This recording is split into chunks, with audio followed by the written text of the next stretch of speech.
تمہارے چہرے پر ایسی ایک معصومیت ہے کہ جلال الدین، وہ لوگ جو تمہیں خوفزدہ کرنا چاہتے ہیں، جب وہ بھی تمہاری اس معصومیت کو دیکھیں گے تو ہار مان جائیں گے۔ لیکن اگر تم ایسا کرو گے تو تم ان دروازوں کو بند کر رہے ہو جو تمہارے سامنے کھل سکتے ہیں۔ تم اپنے آپ کو ان دروازوں اور ان لوگوں سے جو انہیں تمہارے لیے کھولیں گے، دونوں سے محروم کر دو گے۔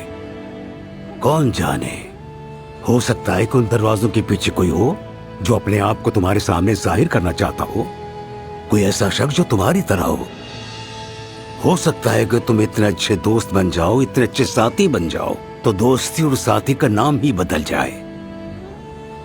میرے پیارے بیٹے، دوستی ایک خوبصورت رشتہ ہے، ان کے معنی ہی بدل جائیں۔